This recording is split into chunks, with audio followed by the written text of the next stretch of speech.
Greetings, YouTube. There's an old saying that the greatest trick the devil ever played was convincing the world that he doesn't exist. And I think that holds doubly true for our anxiety. Um, I apologize if my voice is a little rough at the moment. I'm suffering a cold. When I was lost to anxiety at the worst, in the early stages, when I wasn't even aware it was there, it wasn't just that I was ignorant of it. It was that my anxiety itself worked to prevent me from noticing it. And that's going to sound strange that I personify the anxiety, but in many ways, personifying it has helped me deal with it and grasp with it. And it is a mechanism used by therapists in and of itself. In fact, I was talking to my therapist about this, and he said that when he's dealing with young children, they even go to the point where they name the anxiety. So they have the kid give the anxiety a name, and then they talk about it and say, okay, when Frank comes around, what happens? Or can you tell when Frank's there? By personifying it and letting the kid identify with it as an individual, they are able to grasp it. So while I have not personified my anxiety, I never felt the need for that. I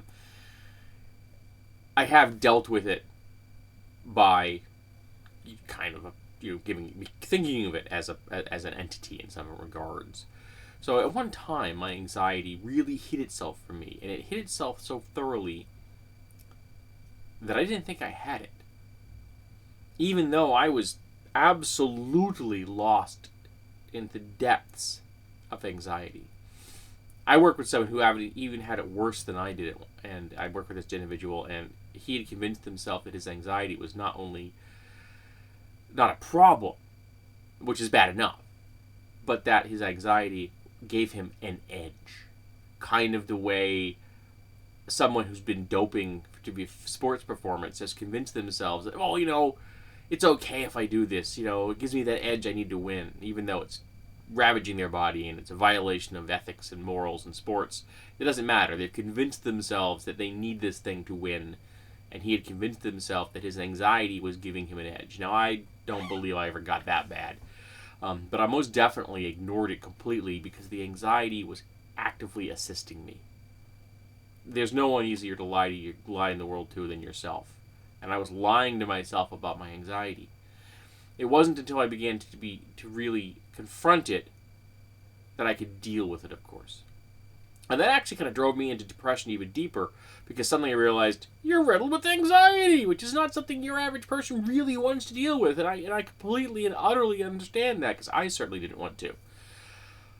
But by confronting it, by dealing with the anxiety and finding the root of the anxiety, the deep wounds that had never healed, and helping those wounds to continue the process of healing that all mental and emotional wounds can go through. But when our anxiety, we lock those thoughts into one place, the anxiety prevents them from completing the process. Because it's a process. It's like grieving.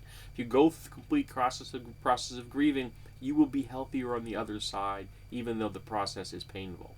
Well, if you can process that anxiety and that depression through the cycle that is normally involved inside your mind, you'll be okay. It's just that our anxiety and depression can get trapped because of trauma, because of damage, because of external forces or genetic predisposition, and because it gets stuck. We can't be happy. And we deserve to be happy. We are entitled to be happy. And we can. But we have to know it's there. And so we have to sometimes need assistance in that. And that's where a therapist comes in. Because they can point it out to us. Better yet, if you are actively involved in the therapeutic process, if you're not just sitting there passively hoping your therapist will solve it for you, which is not going to work. That if you're really engaged with your therapist, not only will your therapist help you find the anxiety, but they can start you on the path that will let you find the anxiety on your own. And that's even better. Because if you can find it, it is a greater sense of accomplishment.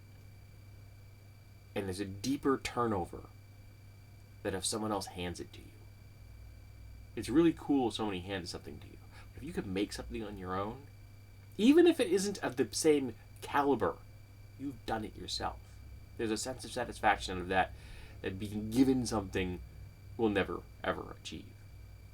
And when I told my therapist once, I finally got to the point when I realized, I think I may actually be suffering from some mild some mild elements or aspects of PTSD.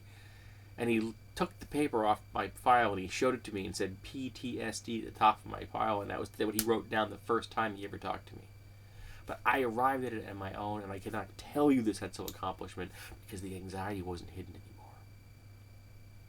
Because I had confronted it and I'd processed it.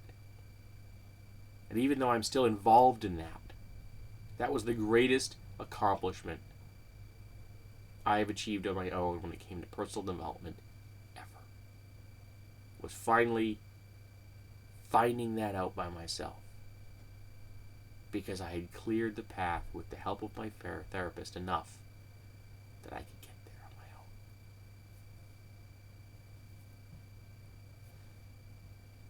So don't let your anxiety lie to you. Don't let your anxiety hide from you.